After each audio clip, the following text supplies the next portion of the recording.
புதுசா பார்க்கக்கூடிய நேர்களுக்காக கடன் அடைக்க அவங்க என்ன எக்ஸ்ட்ராவா செய்யணும் அப்படின்னு சொன்னீங்கன்னா நல்லா இருக்கும். நான் காசு கொடுத்துட்டேன், காசு உங்களுக்கு சேர்ந்துருச்சா, திருப்பி அவங்க பதில் ஆனால் காசு வாங்கிட்டேன் வந்துருச்சு நம்ம சொல்லணுமே. அது இது கல்யாண முகூர்த்தம், சுப முகூர்த்தம், பிரம்ம முகூர்த்தம் டெய்லியும் இருக்குது.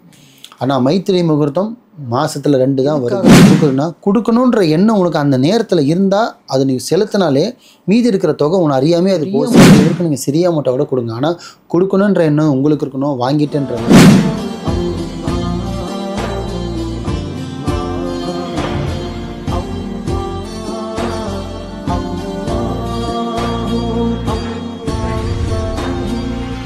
மர்ஜின் மணியர்கள் அனைவருக்கும் அன்பான வணக்கங்கள். புழல் காவாங்கரை MM டவர்ஸ்ல இருக்கக்கூடிய மாலிக் பாய் அவர்களை தான் சந்திக்க வந்திருக்கோம். வணக்கம் பாய். வணக்கம்மா பாய். மாசம் நீங்க மைத்ரேய முகூர்த்தம் சொல்லிட்டு இருக்கீங்க.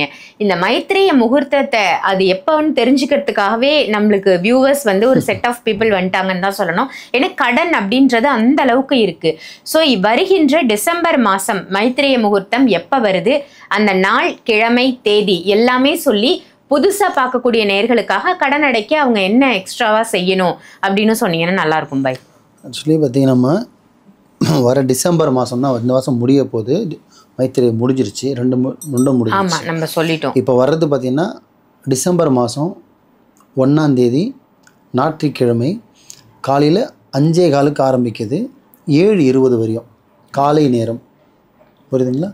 தெளிவாக சொல்கிற மக்களுக்கு திருப்பி போய்ட்டு டிசம்பர் 1 ஞாயிற்றுக்கிழமை காலையில் 5:15 7:20 வரையும் அதிகாலை ஆரம்பிக்குது மைத்திரை முகூர்த்தம். இந்த தடவை ஞாயிற்றுக்கிழமை ஆரம்பிக்குது.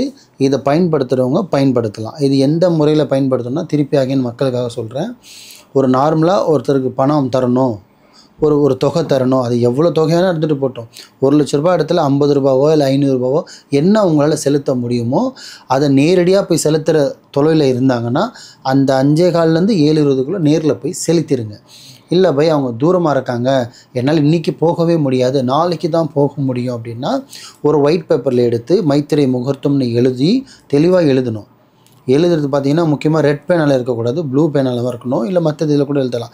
எழுதி மைத்திரி முகூர்த்தம்னு எழுதி இன்னாருக்கு, இப்போ எக்ஸாம்பிள் என் பேர் மாலிக் பைனா மாலிக் பை ராஜா கொடுக்கணும் காசு, இது ராஜாக்கான காசு, என்னோடய தொகையெல்லாம் அவரோட தொகைன்னு எழுதி அதை ஒரு ஒயிட் பேப்பரில் மடித்து ஹிந்துசாக இருந்தால் சாமி படத்தாண்டு வைக்கலாம், இல்லை பீரோவில் வைக்கலாம், சுத்தமான இடத்துல வச்சுட்டு மறுநாள் திங்கக்கிழமை போய்ட்டு அந்த காசை நீங்கள் செலுத்திடணும். இப்போ இதே காசு இப்போ பேங்க் டியூ இருக்குது, பேங்க் லோன் இருக்குது, பர்சனல் லோன் இருக்குது, இந்த மாதிரி ஒருத்தருக்கு வங்கி மூலிமா செலுத்த வேண்டிய வங்கியாக இருந்தால் ப்ரெசென்ட் அந்த நேரத்தில் நீங்கள் ஜிபேயில் அனுப்பிச்சிட்டு நீங்கள் பாட்டு சும்மா இருக்கக்கூடாது. அனுப்பிச்சிட்டு அப்போ நான் காசு கொடுத்துட்டேன், காசு உங்களுக்கு சேர்ந்துருச்சா, திருப்பி அவங்க பதில் ஆனால் காசு வாங்கிட்டேன் வந்துருச்சுன்னு அவங்க சொல்லணும். அதுதான் ஒரு பாசிட்டிவ். அதே மாதிரி அன்றைக்கி பேங்க்கில் செலுத்த முடியாது, அதே மாதிரி ஒரு செக்லேயோ இல்லை ஒரு ஒயிட் பேப்பர்லையோ எழுதி அந்த காசை செலான் மாதிரி எழுதி வச்சு பேப்பரில் மறுநாள் போயிட்டு பேங்க்கில் கூட அந்த காசை நீங்கள் செலுத்திடலாம். ஞாயிற்றுக்கிழமை வர டிசம்பர் 1 ஞாயிற்றுக்கிழமைன்றதில் பேங்க்கு கிடையாது, அதுவும் ஏர்லி மார்னிங் வரதால். ஸோ இந்த டைமிங் பார்த்திங்கன்னா மறுநாள் திங்கக்கிழமையோ இல்லை செவ்வாய், அது ரொம்ப நாள் எடுத்துகிட்டு போகக்கூடாது. முக்கியமாக ஒரு மக்கள் சொல்கிறேன், அந்த 3 நாளுக்குள்ளே அது மேக்ஸிமம் முடிச்சிடணும். மைத்திரி ஆரம்பித்து ஃபஸ்ட் நாள் முடியுதுன்னா அது சனிக்கிழமை வந்துச்சுன்னா ஞாயிற்றுக்கிழமை பேங்க் கிடையாது. ஸோ மண்டே திங்கக்கிழமை, அது 3ஆவது நாள் தான் மினிமம் கணக்கு. ஸோ ஞாயிற்றுக்கிழமை வரதால நீங்கள் திங்கக்கிழமை தாராளமாக செலுத்தலாம். பேங்க்கில் செலுத்தின மாதிரி அந்த முறையில் செலுத்திக்கலாம், என்ன சொல்கிறது ஜிபேவோ கால் டிரான்சாக்ஷன் மூலியமாகவும் பண்ணிக்கலாம். ஆனால் எது பண்ணாலுமே ஒரு ஒயிட் பேப்பரில் அந்த டைமுக்கு எழுதி வச்சுட்டு மறுநாள் நீங்கள் செலுத்தணும். நேரடியாக கொடுக்குற மாதிரி தான் கொடுத்துக்கலாம். மைத்திரி முகூர்த்தத்தை அதுவும் இந்த மாதமும் பார்த்திங்கன்னா 2 இருக்குது. இப்போ நான் 1 தான் டைமிங் சொல்லியிருக்கேன், டேட் சொல்லியிருக்கேன். இந்த மாதம் 2 இருக்குது. ஒன்று பார்த்திங்கன்னா வர மாதம் அதே டிசம்பர் மாதத்தில் 11ஆம் தேதி வருது. இது ஞாயிற்றுக்கிழமை தான், பார்த்திங்கன்னா புதன்கிழமை வருது. டிசம்பர் 11 மைத்திரி முகூர்த்தம். டைமிங் பார்த்திங்கன்னா 2:40 4:40 வரையும் வருது, மதிய வேலையில் வந்தது. அதே மாதிரி அந்த நேரத்தில் உங்களுக்கு பேங்க் இருக்கும், வங்கி இருக்கும், போய் செலுத்த முடியும். முடிஞ்சாலும் மக்களே ஒன்று சொல்கிறேன், இதெல்லாம் பார்த்திங்கன்னா எல்லா முகூர்த்தமும் எல்லா நேரத்துக்கும் வரும். அமாவாசை, பௌர்ணமி, அது இது கல்யாண முகூர்த்தம், சுப முகூர்த்தம், பிரம்ம முகூர்த்தம் டெய்லியும் இருக்குது. ஆனால் மைத்திரி முகூர்த்தம் மாதத்தில் 2 தான் வருது. தயவு செஞ்சு மாதத்தில் ஒரு மாதம் 2 வரும், ஒரு மாதம் 1 வருது. அதை வர்றதை நீங்கள் பயன்படுத்திங்க. தெரிஞ்சவங்க பண்ணிகிட்ருப்பீங்க, தெரியாதவங்க இந்த வீடியோவை பார்த்து இந்த விஷயத்த நம்ம அழைச்சி என்ன சொல்கிறது, அதை ஒரு சாதாரண நினைக்காதீங்க. அதை எப்படி நம்ம 1 கோடி ரூபாய் தர இடத்துல 1000 ரூபா கொடுத்தான்னு. எதுக்காக அதை கொடுக்குதுன்னா கொடுக்கணுன்ற எண்ணம் உனக்கு அந்த நேரத்தில் இருந்தால் அதை நீ செலுத்தினாலே மீதி இருக்கிற தொகை உன்னை அறியாமே அது போய் சேரும். இது வந்து நேற்று இன்றைக்கி பண்ணது கிடையாது. எவ்வளோ பேர் வருஷங்களாக பண்ணிகிட்டு இருக்காங்க. நானும் சமீபத்தில் தெரிஞ்சுக்கிட்டு எல்லாமே சொல்லிட்டு வரேன். இதை பண்ணி சில பேர் என் ஆஃபீஸ்க்கு வந்து சொல்லிட்டு போகிறாங்க, பையில் இப்போ நான் பண்ணேன் பை, ஒரு மாதம் கட்டிட்டுமே அடுத்த மாதம் ஆட்டோமேட்டிக்காக ஒரு காசு போயிடுச்சு பை, ஆனால் நான் ஒரு வருஷமாக அந்த காசை கட்டாமல் அந்த மன்னர் ஒருத்தர் சொன்னது, ஒரு வருஷமாக என்னால் அந்த காசை செலுத்த முடியல. நீங்கள் சொல்லி ஃபஸ்ட்டு ஒரு 1000 ரூபாவோ 1500 நான் பே பண்ணிட்டு வந்தேன், ஆனால் அதுக்கப்புறம் பார்த்தீங்கன்னா அடுத்த மாதம் நானே போய் கட்டிட்டேன்ட்டார். இப்போது என் வீடியோவை பார்த்து அவர் பண்ணது வந்து எனக்கு லாபம் இருக்குல்ல, அவருக்கு லாபம், அதனால் எனக்கு ஒரு பேர்.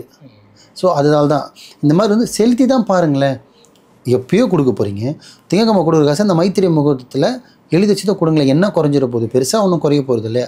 ஸோ இதே டிசம்பர் மாதம் 11ஆம் தேதி புதன்கிழமை மத்தியான வேலை 2:40 4:40 வரையும் வருது. அதே மாதிரி டைரெக்டாக போய் செலுத்து கொடுக்குறவங்க காசு கையிலே கொடுத்துட்டு, இந்தாங்க சார் இதை வச்சுக்கோங்க, என்னோட முடிஞ்சது சின்ன தொகைன்னு சொல்லிட்டு கொடுத்து மீதி 2 நாளில் தரேன் இல்லை 1 மாதத்தில் தரேன் தவணை முறையில் சொல்லிட்டு வந்துடுங்க. பேங்க்கில் செலுத்துன மாதிரி செலுத்துங்க. ஆன்லைன் பண்ணுற மாதிரி அந்த டைமிங் அந்த 2 மணி நேரத்தில் கொஞ்சம் ரிஸ்க் எடுத்து நீங்கள் பண்ணிங்கன்னா பெரிய அமௌண்ட்டை எதிர்க்கு நீங்கள் சிறிய அமௌண்ட்டை கூட கொடுங்க. ஆனால் கொடுக்கணுன்ற எண்ணம் உங்களுக்கு இருக்கணும், வாங்கிட்டேன்ற எண்ணம் அவங்களுக்கு இருக்கணும். இது ரொம்ப முக்கியமானது. இது 2 இந்த மாதம் வருது.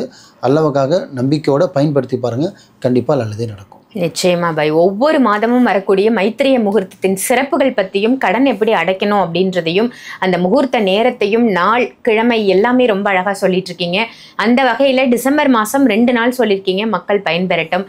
நல்ல தகவல் பாய். நன்றி. நன்றிம்மா.